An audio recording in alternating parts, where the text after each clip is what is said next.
wabarakatuh. Apa kabar anak-anak semuanya yang ada di rumah?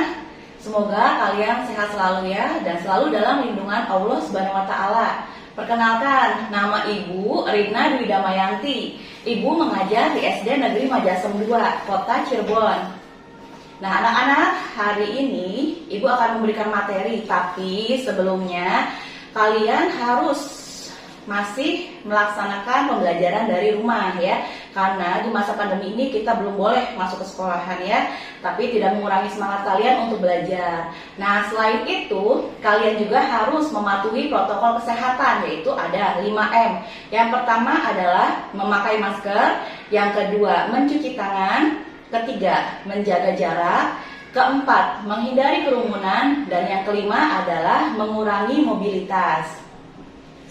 Selanjutnya, anak-anak, hari ini Ibu akan memberikan materi ya, tapi sebelumnya mari kita berdoa sesuai dengan ajaran agamanya masing-masing. Berdoa dimulai. Selesai. Anak-anak, hari ini Ibu akan memberikan materi tentang benda di sekitarku, yaitu tema 3, subtema 1, pembelajaran 3 dan 4. Selanjutnya adalah di sini ada tujuan pembelajaran. Yang pertama adalah dengan membaca teks mengenai benda yang terbuat dari kertas, siswa dapat mengidentifikasi informasi yang terdapat di dalam teks dengan tepat. Yang kedua, dengan mengamati alat ukur, siswa dapat mengidentifikasi satuan panjang yang ada di alat ukur tersebut dengan tepat. Yang ketiga, dengan membaca wacana, siswa dapat mengidentifikasi informasi tentang bahan pembentuk benda yang terbuat dari plastik dengan benar. Yang keempat, dengan berdiskusi, siswa dapat memahami istilah yang terkait dengan materi pembentuk benda dengan tepat. Yang terakhir, dengan menuliskan pengalaman bermusyawarah di kelas, siswa mengetahui arti penting dari bermusyawarah dengan tepat. Selanjutnya, kertas di sekitar kita. Banyak benda yang terbuat dari kertas, seperti buku tulis yang biasa digunakan. Contoh lain, tisu, kardus, dan koran juga terbuat dari kertas.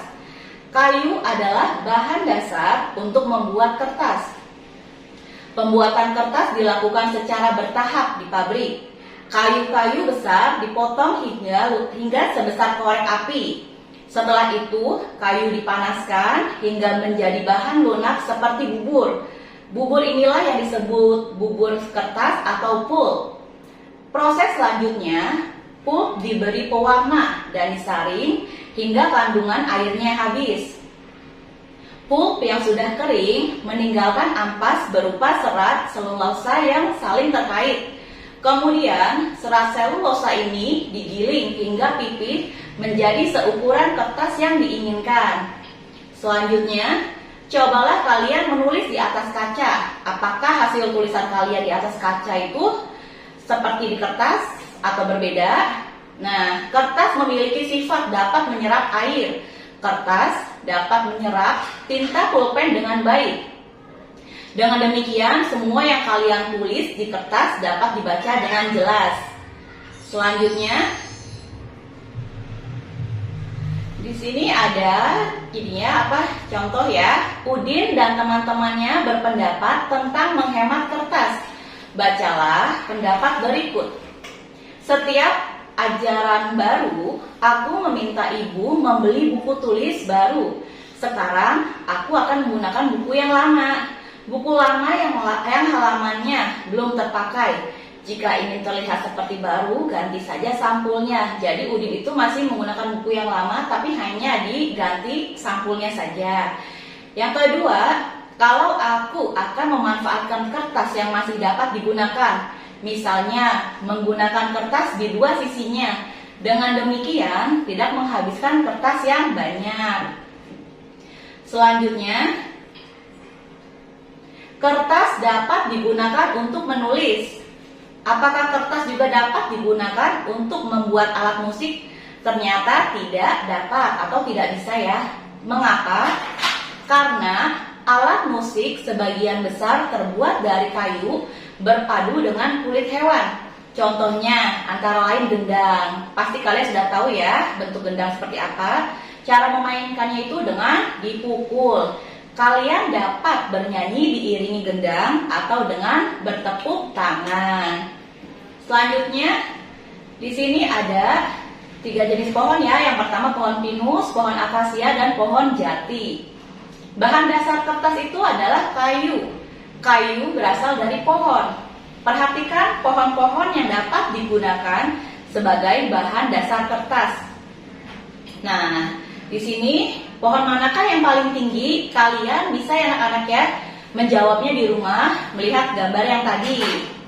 Yang kedua, bagaimana cara kalian mengukur tinggi suatu pohon? Selanjutnya, tinggi badanmu pasti berbeda dengan temanmu. Apakah semua panjang atau tinggi benda dapat diukur dengan alat ukur yang sama? Alat ukur panjang benda bermacam-macam. Kamu sudah mengenal beragam alat ukur pada pembelajaran sebelumnya. Nah, di sini ada 3 macam ya, atau 3 contoh ya, meteran roll, meteran saku, dan meteran pita. Nah, coba jawablah pertanyaan berikut. Sebutkan satuan panjang yang telah kamu ketahui. Nah, coba anak-anak, ada yang mau ketahui nggak? Ya, di sini jawabannya adalah yang pertama milimeter atau disingkat dengan mm. Yang kedua sentimeter atau disingkatnya cm. Yang ketiga dekameter, desimeter atau dm. Yang keempat meter atau m. Selanjutnya dekameter atau dam, hektometer hm, dan kilometer atau km. Selanjutnya tuliskan alat ukur yang tepat untuk mengukur benda-benda berikut. Diskusikan bersama temanmu. Di sini ada 6 soal ya. Nah, di situ ada bagian yang diukur dan jenis alat ukur yang digunakan. Yang pertama adalah tinggi badanmu. Jenis alat ukur yang digunakannya adalah apa? Ayo, ada yang tahu? Ya, benar sekali. Jawabannya adalah meteran pita. Yang kedua, panjang lingkar pinggang. Ada yang tahu? Ya, benar. Jawabannya adalah meteran pita juga, sama ya. Yang ketiga, panjang meja di kelas. Ada yang tahu juga? Ya, benar sekali, meteran saku. Yang keempat, panjang lompatan teman kelompokmu. Apa yo? Ya, betul sekali, memakai meteran roll. Yang kelima, lebar papan tulis di kelasmu. Jenis alat ukurnya apa yang digunakan? Ya, yaitu adalah meteran saku. Yang terakhir adalah panjang halaman sekolah. Jenis alat yang digunakannya adalah meteran roll. Oke, selanjutnya plastik, solusi, dan masalah. Nah, anak-anak, perhatikan benda-benda yang ada di rumahmu. Sebutkan benda-benda yang terbuat dari plastik. Ternyata sangat banyak alat rumah tangga yang terbuat dari plastik, yaitu mulai dari ember, gayung, sampai sendok sayur. Nah, kantong kemasan dan botol air minum juga terbuat dari plastik. Sekarang ini banyak sekali benda berbahan dasar plastik. Mengapa? Ada yang tahu nggak? Karena plastik murah dan tahan lama. Bahan dari plastik tidak dapat menyerap atau tidak tembus air. Plastik pun mudah dibentuk dan ringan. Oleh karena itu, plastik dapat dibuat menjadi berbagai benda. Selanjutnya, nah di sini ada contoh-contohnya. Yang pertama itu ada ember, ada gayung, ada serok sampah, dan juga ada payung. Plastik memberikan banyak manfaat. Akan tetapi, plastik juga dapat menimbulkan masalah. Apa saja? Banyak ya masalahnya ya. Nah, plastik membutuhkan waktu yang lama untuk terurai secara alami, sekitar puluhan bahkan ratusan tahun. Di sini perhatikan tabel berikut. Coba bandingkan waktu yang dibutuhkan plastik untuk terurai secara alami. Ada nama benda dan waktu yang dibutuhkannya. Yang pertama ada kertas. Waktu yang dibutuhkannya adalah 2-5 bulan. Kardus 5 bulan. kulit jeruk 6 bulan, puntung rokok 10 tahun, kulit sepatu 25 sampai 40 tahun, plastik sejenis bungkus deterjen 50 sampai 80 tahun, plastik 50 sampai 100 tahun, kaleng soft drink atau aluminium 80 sampai 100 tahun, baterai 100 tahun, kantong plastik atau tas kresek 10 sampai 20 tahun, dan yang terakhir, styrofoam itu tidak dapat diuraikan. Selanjutnya, jadi kalian dapat membayangkan apabila membuang kantong plastik sekarang, kantong plastik akan terurai 10 hingga 20 tahun yang akan datang. Untuk mengurangi sampah plastik dapat dilakukan dengan 3 cara. Cara tersebut yaitu yang pertama adalah reduce atau mengurangi, reuse menggunakan kembali, dan recycle mendaur ulang. Nah, reduce itu adalah mengurangi penggunaan plastik. Contohnya, ketika berbelanja, sebaiknya membawa tas belanja sendiri, sehingga tidak perlu menggunakan kantong plastik. Reuse adalah memanfaatkan kembali sampah plastik. Misalnya, sampah kemasan botol minuman digunakan untuk membuat pot bunga. Recycle adalah daur ulang sampah plastik. Biasanya dilakukan di pabrik. Sampah plastik diolah menjadi barang baru yang dapat dimanfaatkan lagi. Kamu dapat membantu proses daur ulang dengan mengumpulkan dan mengelompokkan sampah plastik. Dipisah-pisah ya, sampah plastik tidak dicampur dengan sampah yang lainnya. Selanjutnya, berikan sampah plastik kepada pemulung atau petugas kebersihan. Merekalah yang akan membawanya ke pabrik daur ulang sampah. Gunakan plastik dengan bijak agar bumi kita ini selamat. Kalian telah membaca wacana di atas, kalian harus dapat mengurangi dan membatasi penggunaan bahan-bahan dari plastik. Untuk itu, mari kita lakukan kegiatan reduce, mengurangi, reuse, memanfaatkan kembali, dan recycle, mendaur ulang. Amatilah lingkungan di sekolahmu. Banyakkah sampah plastik dari kantong kemasan makanan dan minuman? Catatlah hasil pengamatanmu, berikan tanda centang jika kamu menemukannya. Yang pertama adalah lokasinya itu di kelas. Sampah plastik kemasan makanan dan sampah plastik kemasan minumannya tidak ada ya. Di lapangan juga tidak ada sampah plastik kemasan makanan dan sampah plastik kemasan minuman. Di kantin pun tidak ada, di perpustakaan pun bersih, toilet dan musola juga bersih, tidak ada sampah ya. Selanjutnya, musyawarah. Hai teman-teman, salam Neobi. Ada 3 hal yang perlu kita ingat tentang musyawarah. Pertama, pengertian musyawarah. Musyawarah adalah membicarakan suatu masalah secara bersama-sama untuk mengambil suatu keputusan. Kedua, hasil musyawarah. Hasil musyawarah dinamakan keputusan. Pengambilan keputusan ini dilakukan dengan cara mufakat dan suara terbanyak atau voting.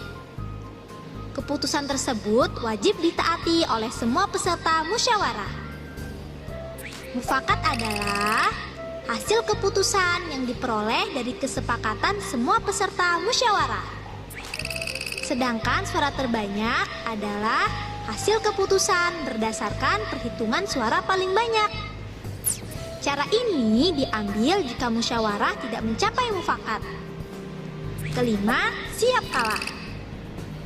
Pihak yang kalah atau yang pendapatnya tidak diterima harus menerima dengan lapang dada. Jangan sakit hati, apalagi dendam ya.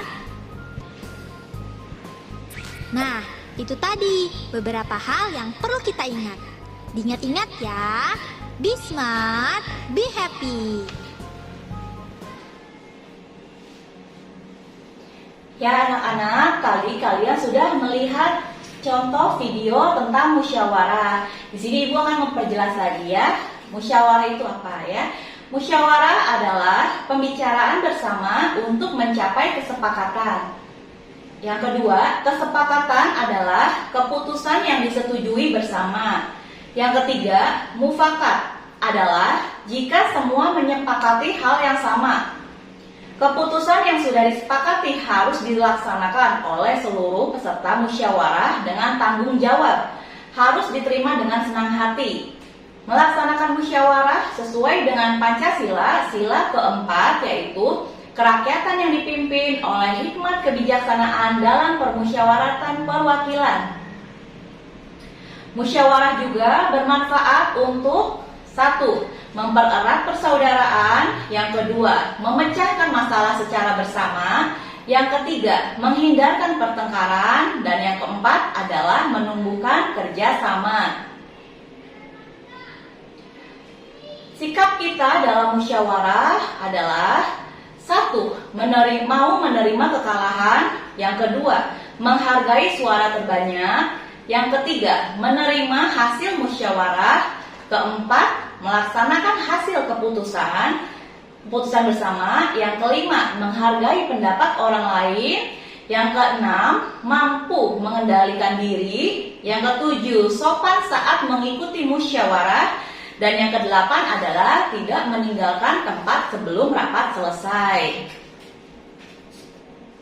Nah anak-anak, mungkin cukup sekian penjelasan materi yang Ibu ajarkan hari ini. Semoga kalian di rumah bisa memahaminya, mengerti ya. Semoga kalian tetap semangat belajar di rumah. Cukup sekian, mohon maaf jika ada kata-kata Ibu yang kurang berkenan. Wassalamualaikum warahmatullahi wabarakatuh.